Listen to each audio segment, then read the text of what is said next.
Najvažnija stvar koja će utjecati da tvoja fotografija bude stvarno primijećena i da se uzdigne iznad slučajnih snapshota gdje možda se nešto pogodi pa izgleda lijepo, nije u stvari tvoj fotoaparat, nije čak niti leća, već je riječ ovdje o kompoziciji fotografije, to jest načina na koji posložiš elemente unutar ovog pravokutnika nazvanog kadar.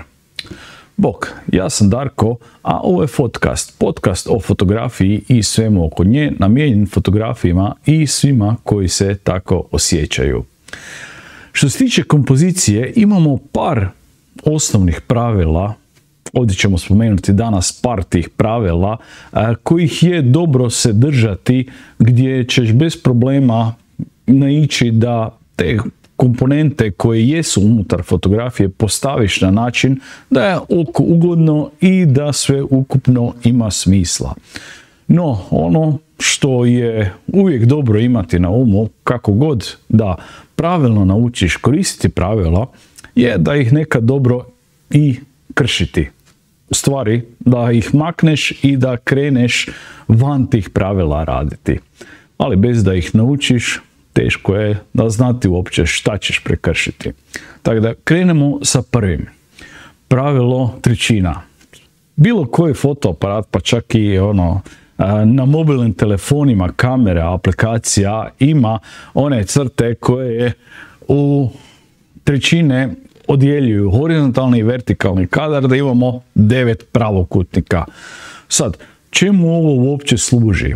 Kad ono što je najvažnije, što želiš pokazati, staviš u sjecište dve te crte, to jest negdje unutar trećine, recimo da ja svoju glavu stavim otprilike ovako, će automatski izgledati vizualno interesantno i odmah će ljudima pokazati ok, ovo izgleda malo nešto drugačije i estetski je lijepo. Tako da, ako već kreneš raditi fotografiju, nije uvijek dobro sve centrirati, malo napraviš i nekako drugačiji kadar koji će unijeti malo nešto drugačije da izgleda vizualno interesantnije. To je pravilo trećina. Drugo pravilo koje imamo su vodeće linije. U smislu naše oko u stvari uvijek voli pratiti neke linije koje vidimo dok ne dođe do određene točke koja je interesantna. Recimo, na primjeru, ako postavimo ovako ruke, te linije vode prema moje glavi, jer ovdje je nešto što je u stvari interesantno na samoj fotografiji, to jest u ovom slučaju, u ovom kadru, ovdje je nešto što je potrebno pogledati da je najvažnije na kadru i kad gledaš taj kadar, sad možemo to postaviti ovako, će oko samo ići prema toj točci koju pokazuju te linije. Tako da na taj način u stvari koristiš te linije vodilje koje mogu biti od recimo horizonta, od rubova zidova, kuteva, da li možda crte što su negdje postavljene, da li na zidu, da li možda na podu, također i što se tiče samih ulica, cesti, sve to može se koristiti kao linije koje će staviti taj subjekt tu glavnu točku na kraju te linije da oko samo odvede do tog elementa da naglasiš to. Treće pravilo koje je onako često i koje se upotrebljava je uokviravanje.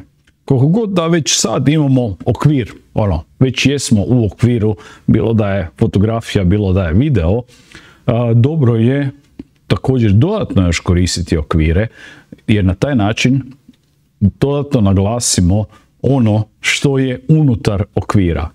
Sad, ovdje je već upotrebljeno da imam neke iza sebe elemente koje me uokviravaju, ali ovo se može i čak dodatno naglasiti stvarno okvirima. S tim da ne mora biti onako ravno, sve može biti pod kutem i u tom slučaju šta god staviš unutar okvira će biti uokvireno, to jest postavljeno da je vrlo važno na toj fotografiji i mozak će automatski kad to vidi na fotografiji ili ovdje na kadru u videu, u stvari odmah to shvatiti da je važno. Bilo da je riječ o glavi, bilo da je riječ o nečemu drugome. Što je u okviru, uokvireno je, to je važno. Tako da tu na taj način možemo koristiti taj okvir. I ovo ne mora biti stvarno okvir. Doslovno mogu biti, na primjer, vratnice, to jest štok vrata, da li možda također neki zidovi, da li ovako elementi iza mene koja je platno, pa možda dio zida koji na kraju izgleda kao okvir. Sve to možemo koristiti, može biti iza, ispred subjekta, gdje god na kraju to izgleda uokvireno.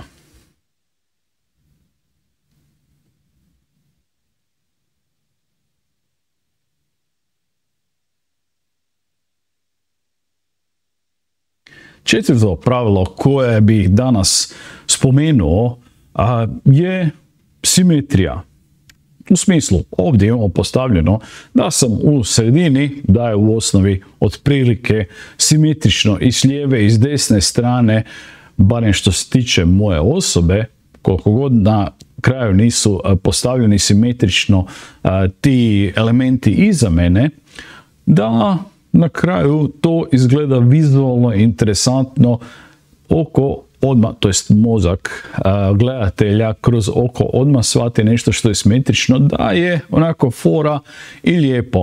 Također ovdje bih dodao kao poddio te simetrije i uzorke gdje možemo vidjeti ovdje da recimo imamo neke uzorke od iza koji izgledaju kao pravokutnici gdje se neke stvari ponavljaju i tu također je ovo ugodno oku, to jest lijepo izgleda i drugačije je nešto što će utjecati na to da vizualno doda ljepoti same fotografije.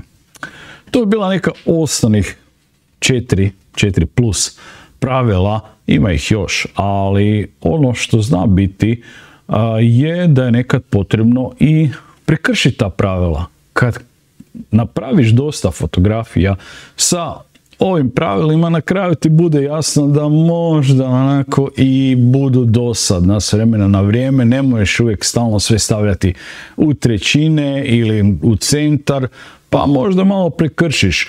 Kao što recimo, evo, ovako s okvirom možemo, bez veze, ne da se stalno uokvirava lice, nego malo drugačiji element da se uokviri pola lica. Pola je unutar okvira, pola je van. Nešto malo drugačije. Tako da tu svakako moraš uvijek također pogledati da nije uvijek ko pijan plota se držati svih tih pravila, već naučiti ih, ali isto tako i naučiti kad ih kršiti. Za najbolje naučiti ta pravila, kreneš jedno od tih pravila na svim fotografijama koristiti. Da li to recimo linije vodilje ili uokviravanje ili ono najjednostavnije pravilo trećina da stavljaš ono što želiš da se naglasi unutar sjecišta tih trećina. Uglavnom probaj koristiti to jedno te isto pravilo dok stvarno ti ne postane jasno koliko utječe na samu kompoziciju i kolika je razlika kad ga koristiš i kad je onako samo nešto slučajno. Možda ispadne dobro, kasnije kad analiziraš može biti da je u stvari nesvjesno upotrijebljeno neko od tih pravila. Dobro je za pogledati kasnije neke svoje fotografije prije nego naučiš ta pravila, koliko možda intuitivno na neki način dođeš do njih, zato jer svi mi gledamo svijet oko sebe, gledamo umjetnost općenito i ovdje također od davnina se koriste ova pravila, da li u slikarstvu i ostalome, i na neki način to naučiš već kroz to prije nego i kreneš upotrebljavati fotoaparat. To bi bilo to što se tiče ovog dijela vezano uz fotografije, a sljedeći puta nešto više oko cijena na način na koji definirati svoje cijene za vlastitu fotografiju.